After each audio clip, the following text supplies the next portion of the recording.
मोह। दिलीप और सुधांशु नाम के दो भाई थे। दिलीप की शादी कावेरी के साथ हुई और सुधांशु की शादी माया के साथ।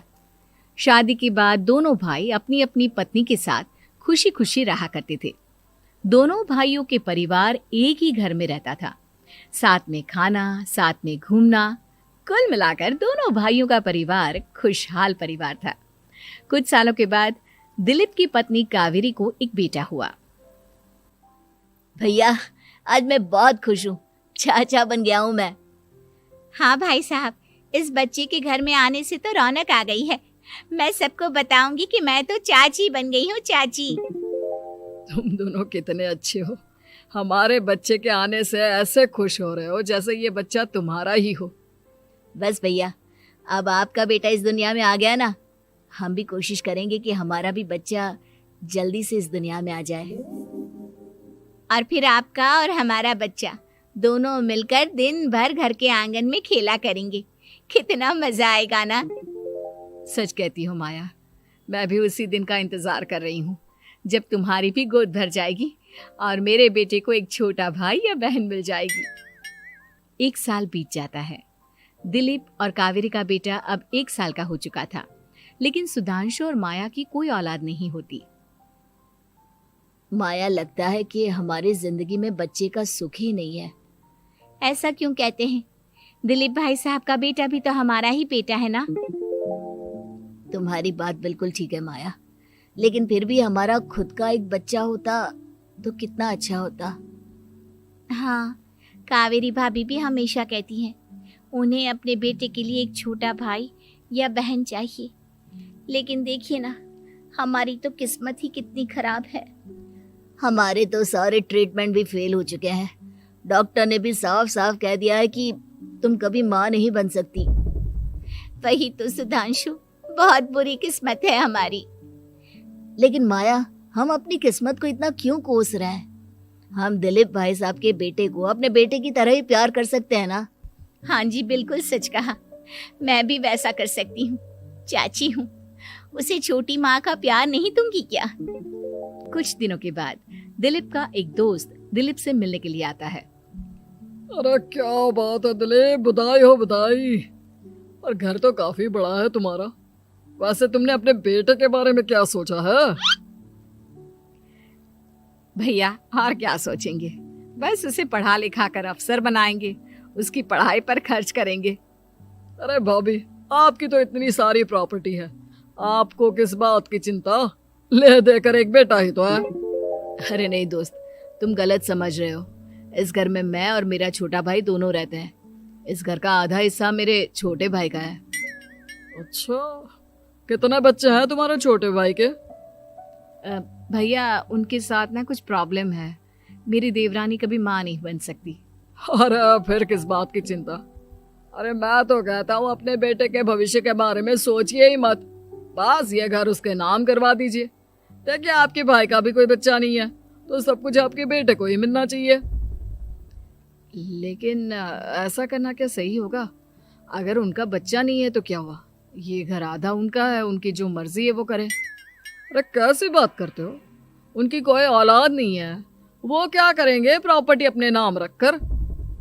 हाँ, वैसे भाई साहब, आपकी बात तो बिल्कुल सही है। अब जो कुछ भी है वो हमारे बेटे का ही तो है। आखिर वही तो इस घर के वंश को आगे बढ़ाएगा। मैं कल ही देवर जी से बात करती हूँ। अगले दिन सुधांशु और माया, इधर आओ। तुम दोनों से एक बहुत जरूरी बात करनी है मुझे। बताइए ना भाभी, क्या बात है? आपको कहीं जाना है तो आप अपने बेटे को मेरे पास छोड़कर जाइए। मैं ही पूरा दिन रख लूंगी उसे। अरे नहीं माया, वो तो मुझे पता है। मैं किसी और चीज के बारे में बात करना चाहती हूँ। बताइए ना भाभी, क्या बात है? देखिए देवर जी, आपका कोई बच्चा है नहीं, लेकिन मैं जानती हूँ कि आप हमारे बेटे को अपने बेटे की तरह ही प्यार करते हैं। भाभी, बेटी की तरह नहीं, वो हमारा ही बेटा है। मेरे लिए तो वो मेरा ही बच्चा है। वही तो फिर क्यों ना ये सारी प्रॉपर्टी हम मेरे बेटे के नाम करवा दे, क्योंकि तुम्हारा हो या मेरा, हम सबका एक ही तो है बेटा। लेकिन भाभी, अभी तो वो सिर्फ 1 साल का है। अभी से प्रॉपर्टी उसके नाम करवाने का क्या मतलब है? देखिए देवर जी, जो काम जितना जल्दी हो जाए ना उतना अच्छा। आने वाले वक्त का क्या भरोसा। भाभी भरोसा क्यों नहीं, हम तो हमेशा आपके बेटे को माँ बाप की तरह ही प्यार करेंगे। हाँ, लेकिन फिर भी मैं चाहती हूँ कि ये सारी प्रॉपर्टी मेरे बेटे के नाम हो जाए। अब मुझे नहीं लगता तुम दोनों को इसमें कोई भी परेशानी होगी, है ना? भाभी वैसे तो आप जो कह रही हैं वो बहुत जल्दबाजी है, लेकिन फिर भी अगर आपको ऐसा लगता है तो ठीक है, कल ही प्रॉपर्टी के पेपर बनवा लीजिए, मैं और माया उस पर साइन कर देंगे। इस तरह से अगले दिन प्रॉपर्टी के पेपर बनवाकर सारी प्रॉपर्टी दिलीप और कावेरी के बेटे के नाम पर करवा दी जाती है। कुछ दिनों के बाद सुधांशु, सुबह सुबह ये कौन लोग आ गए हैं तुम्हारे घर पर? भैया वो ऊपर वाला कमरा खाली पड़ा था ना, सोच रहा था किराएदार रख देता हूँ। लेकिन किराएदार रखने से पहले आपने हमसे पूछा भी नहीं। भाभी इसमें आपसे पूछने वाली क्या बात थी, हमें एक ही कमरे की जरूरत थी, इसलिए सोचा दूसरा कमरा किराया पर दे देते हैं, कुछ इनकम हो जाएगी। अरे माया, ये सारी प्रॉपर्टी अब मेरे बेटे के नाम पर है और यहाँ पर जो कुछ भी होगा उसके लिए तुम्हें मेरी या दिलीप की परमिशन तो लेनी पड़ेगी ना। हाँ सुधांशु, तुम्हारी भाभी ठीक ही तो कह रही है। अब देखो, तुमने खुद अपने हाथों से ये प्रॉपर्टी हमारे बेटे के नाम की है, वह अभी बहुत छोटा है, तो इस घर से रिलेटेड सारे फैसले तुम्हें हमसे पूछ कर लेने चाहिए। भाभी हमें तो लगा था कि आप हम लोगों से बहुत प्यार करती हैं, लेकिन आप तो हमारे साथ भेदभाव करने लगी। अरे, इसमें भेदभाव करने वाली क्या बात है? और मैंने कौन सा तुमसे कुछ गलत मांग लिया? अरे ले देकर मेरा बेटा इकलौता इस पूरे वंश का वारिस है, सब कुछ उसके नाम है। तुम्हें इस बात से जलन क्यों हो रही है? भाभी माया को जलन नहीं हो रही, वो तो बस ऐसे ही कह रही थी। सब जानती हूँ मैं, इसकी खुद की तो कोई औलाद पैदा नहीं हुई, बस इसीलिए जब देखो तब मेरे बेटे पर बुरी नजर डालती रहती है। देखो माया, कावेरी तुमसे बड़ी है, वो जैसा कहती है वैसा करो। और वैसे भी इस घर पर अब तुम लोगों का कोई अधिकार नहीं है, वो तो हम लोगों की भलाई समझो जो तुम्हें अभी तक यहाँ रहने दिया है। भैया आप इतने कैसे बदल गए? इस प्रॉपर्टी ने आपके दिल से हमारे लिए प्यार पूरी तरह खत्म कर दिया है क्या? इसी तरह वक्त बीतता जाता है और देखते देखते दिलीप और कावेरी का बेटा प्रणव 25 साल का हो जाता है और उसकी नौकरी लग जाती है। पापा, आज मेरा अपॉइंटमेंट लेटर आ गया है, मैंने सिंगापुर में जॉब ज्वाइन कर ली है। लेकिन प्रणव, विदेश में नौकरी करने जाने से पहले तुम्हें कम से कम अपने मम्मी पापा से एक बार पूछना चाहिए था ना। इसमें पूछने वाली क्या बात है माँ, मैं सिंगापुर जाकर जॉब करना चाहता हूँ तो करना चाहता हूँ। देखो प्रणव, हमने तुम्हारे लिए इतनी सारी प्रॉपर्टी यहाँ पर रखी हुई है, उन सब का क्या होगा? यहाँ रहो, बिजनेस करो। सॉरी पापा, मैं यहाँ रहकर कोई बिजनेस नहीं करने वाला, और ये जितनी भी प्रॉपर्टी आपने मेरे लिए संभाल कर रखी है ना, ऐसे ही किसी को दान में दे दीजिए, क्योंकि मैं सिंगापुर से वापस इंडिया आकर कभी नहीं रहने वाला। दिमाग खराब हो गया है तेरा, जानता नहीं तेरी वजह से हमने तेरे चाचा चाची से लड़ाई करके पूरा घर तेरे नाम करवा दिया था। हाँ तो ऐसा करने से पहले आपको सोचना चाहिए था ना। और मम्मा, मैं तो वैसे भी उस वक्त 1 साल का था, मेरा इस मैटर से कोई लेना देना नहीं है। कैसी बात कर रहा है ये लड़का? अरे तेरी वजह से अपने छोटे भाई से दुश्मनी लेकर बैठा हूं मैंने तो उसे घर से भी निकाल दिया। जानता नहीं तू, बाजू वाले घर में एक छोटा सा कमरा किराए पर लेकर रहते हैं तेरे चाचा चाची, और ये सब मैंने तेरे लिए किया। देखिए पापा, आपने जो कुछ भी किया अपने लिए किया। मैंने आपसे कब कहा था कि मुझे ये प्रॉपर्टी और घर चाहिए? और वैसे भी अपने भाई के साथ इस तरह का बिहेव करके आपने कोई अच्छा काम तो किया नहीं। तू सही कह रहा है बेटा, हमने तेरे चक्कर में अपने छोटे भाई जैसे देवर और बहन जैसी देवरानी को इस घर से निकाल दिया। बहुत बड़ी गलती हो गई मुझसे। ठीक है मॉम, तो अब आप अपनी गलती सुधारो, लेकिन मुझे तो फॉरेन जाना है, मैं वहीं जाऊंगा। अब आगे क्या करना है ये आपका डिसीजन है। और प्रणव सिंगापुर जॉब करने के लिए चला जाता है। कुछ दिनों के बाद जब दिलीप और कावेरी को अपनी गलती का एहसास होता है तो वो सुधांशु के घर पहुंचती है। सुधांशु, माया, हमें माफ कर दो, हमसे बहुत बड़ी गलती हो गई। क्या हुआ भाभी? आज इतने सालों के बाद अब हम गरीब लोगों के घर क्या करने आई हैं? भाभी, हमने तो खुशी खुशी अपने भतीजे को सब कुछ दे दिया, अब हमारे पास कुछ भी नहीं बचा है। भाई मुझसे बहुत बड़ी गलती हो गई, जो तेरे जैसे भाई को मैंने प्रॉपर्टी के चक्कर में घर से निकाला, और जिसके लिए मैंने ये सब कुछ किया वो खुद ही विदेश चला गया। भैया भाभी, जिस बेटे के लिए आपने हम लोगों को इतनी तकलीफ दी, आपस के प्यार को बिगाड़ा, जब वही आपसे दूर चला गया तो आपको इस बात का एहसास हुआ। लेकिन माफ कीजिए, अब हम आपके साथ रहने के लिए उस घर में नहीं आ सकते। नहीं नहीं माया, ऐसा मत कहो, मुझसे बहुत बड़ी गलती हो गई, प्लीज वापस चलो, मैं वो घर फिर से तुम्हारे नाम कर देती हूँ। भाभी, मैं उस घर का क्या करूंगी? किसके लिए? मेरा कोई बच्चा नहीं, मैं तो बस जिंदगी भर आप लोगों के साथ प्यार से रहना चाहती थी, प्रणव को अपने बेटे की तरह प्यार करना चाहती थी, लेकिन आपने मुझसे वो अधिकार छीन लिया। भाभी और भैया, एक सवाल पूछना चाहता हूँ आप लोगों से। जो बच्चा कुछ ही दिन पहले दुनिया में आया हो, जिस बच्चे के भविष्य का आपको पता ही ना हो, उसके लिए अपने पुराने रिश्तों को तोड़ देना, अपने सगे रिश्तेदारों से दुश्मनी मोल लेना, उनके साथ झगड़ा करना, उनकी बेइज्जती करना, क्या ये सही है? कम से कम हमें सही वक्त का इंतजार तो करना चाहिए ना। सिर्फ प्रॉपर्टी के लिए अपने सगे भाई को घर से निकाल दिया, वो भी अपने 1 साल के बेटे के लिए। क्या ये वाकई में सही था? जवाब दीजिए मेरे। काल का रहस्य। चौरा गांव के खेतों में इन दिनों खुदाई का काम चल रहा था। असल में इसी गांव से होकर एक अच्छी सड़क गुजरनी थी, इसलिए यहाँ खुदाई शुरू की गई थी। अचानक एक दिन खुदाई करने वाली मशीन से कुछ टकराता है। बाद में जब खोजबीन की जाती है तो वहां से 2 कंकाल मिलते हैं। पुलिस गांव के लोगों से पूछताछ शुरू करती है।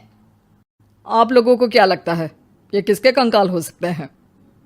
अरे साहब, हमें क्या पता ये किसके कंकाल है, आप ही लोग पता लगाइए, हम लोग तो बहुत ज़्यादा डरे हुए हैं। हाँ हाँ, हमारी फॉरेंसिक टीम अभी आ रही है। ये बताओ कि इस गांव के रहने वाला कोई जोड़ा गायब तो नहीं ना? क्योंकि शुरुआती जांच में तो ये बात सामने आ रही है कि एक कंकाल किसी पुरुष का है तो एक किसी महिला का। साहब, हमें तो बहुत डर लग रहा है।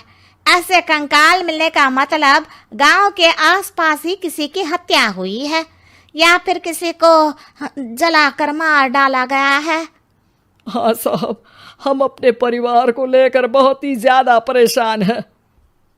देखिए, आप लोगों की परेशानी हम समझ सकते हैं, लेकिन आप लोगों को पुलिस का सहयोग करना होगा, क्योंकि आपके सहयोग के बगैर हम ये पता नहीं लगा सकते हैं कि आखिर ये किसके कंकाल है और इनकी हत्या किसने की।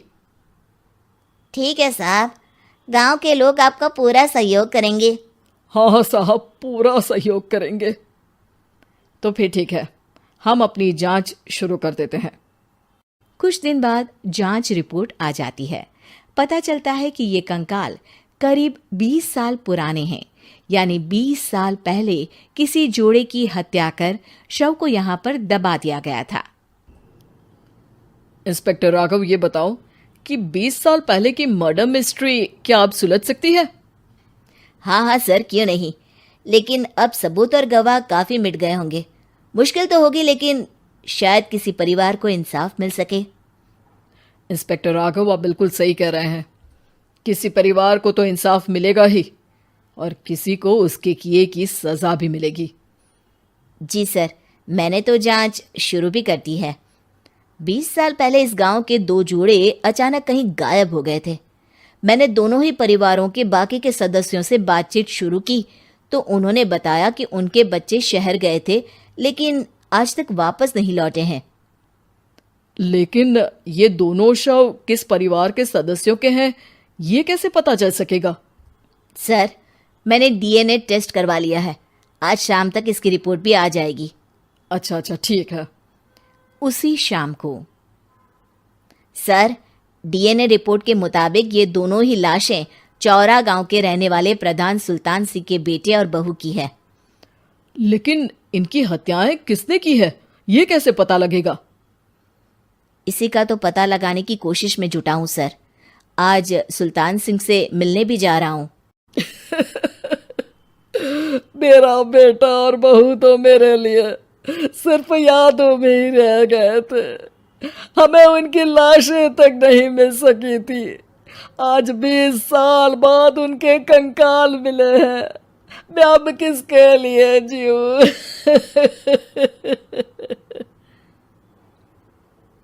लेकिन सर, क्या आपकी किसी से कोई दुश्मनी थी?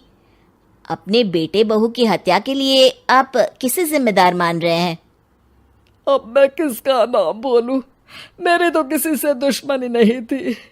बस मेरे बेटे बहू को कोई वापस ला पाता।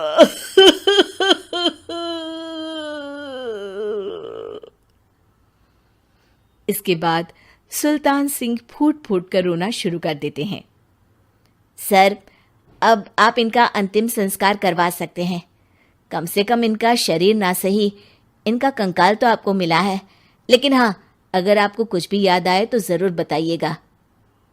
मेरी तो बेटा अब उम्र हो गई है, लेकिन मेरे बेटे और बहू के हत्यारों का ज़रूर पता लगाइएगा, क्योंकि जब तक हत्यारे पकड़े नहीं जाएंगे मेरा मन नहीं मानेगा। सर, हमारी पूरी कोशिश रहेगी हत्यारे को पकड़ने की। लेकिन एक बात बताइए, उस वक्त आपको किस पर शक गया था? उस वक्त मेरे एक ड्राइवर को पकड़ा गया था, लेकिन सबूतों के अभाव में उसे छोड़ दिया गया था। अच्छा, और ड्राइवर पर कैसे शक हुआ था? क्योंकि उस दिन ड्राइवर छुट्टी पर था। उस समय लेकिन लाश क्यों नहीं मिल सकी थी? उस वक्त पुलिस ने बहुत कोशिश की थी, लेकिन दोनों की डेड बॉडी नहीं मिल सकी थी। ठीक है, हमारी तफ्तीश चल रही है, मैं फिर आऊँगा। इसके बाद इंस्पेक्टर वहां से चला जाता है और सुल्तान सिंह अपने बेटे और बहू की याद में खो जाते हैं। कुछ दिन बाद सुल्तान सर, एक बात बताइए, जब आपके बेटे बहू की हत्या हुई थी, उसी के आसपास आपके ही गांव का रहने वाला एक और जोड़ा उसी वक्त गायब हो गया था ना? हाँ सर, अलका और अभिषेक, वो भी मेरे बच्चों जैसे ही थे। तो फिर वो कहाँ है? उनका भी आज तक पता नहीं चल सका, लेकिन बताते हैं कि कुछ साल पहले अभिषेक को गांव के ही किसी आदमी ने मुंबई में देखा था, लेकिन फिर वो गायब हो गया। यानी अभिषेक और अलका की हत्या नहीं हुई थी, बल्कि उन्होंने किसी वजह से खुद ही गांव छोड़ दिया था। हाँ, हो सकता है, क्योंकि अभिषेक मेरे बेटे संतोष का अच्छा दोस्त था और उसका मेरे घर भी आना जाना लगा रहता था। हो सकता है कि उसने मेरे बेटे और बहू के बारे में सुन लिया हो और ये गांव छोड़ दिया हो। हो सकता है। उनके परिवार का कोई अब नहीं रहता क्या इस गांव में? अब तो कोई नहीं रहता। एक चाचा थे, लेकिन उन्होंने भी अपना पुश्तैनी मकान बेच दिया है। वो भी अब कहीं शहर में ही बस गए हैं।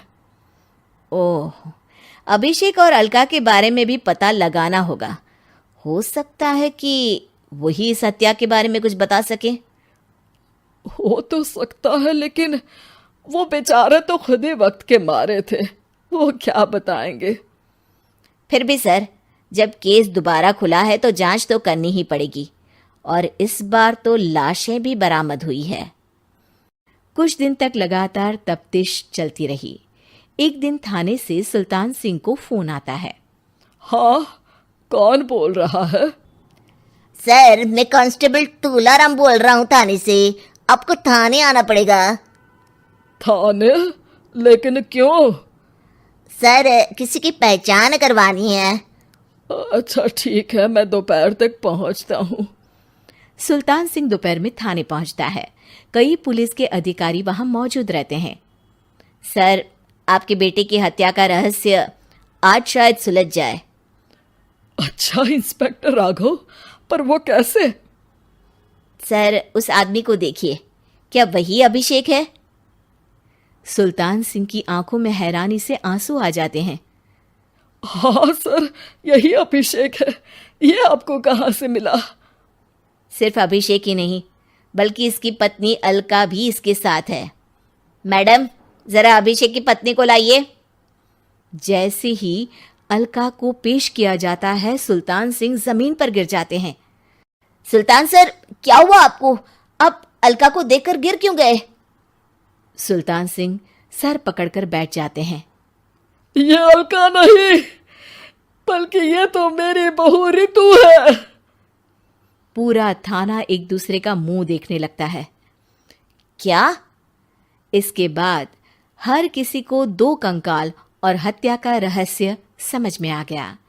अभिषेक और रितु ने मिलकर संतोष और अलका की हत्या की थी और लाश को जमीन के नीचे दबा दिया था। आज 20 साल बाद इस हत्या का रहस्य खुल सका था कि अवैध प्रेम संबंध में 2 मासूमों की जान गई थी।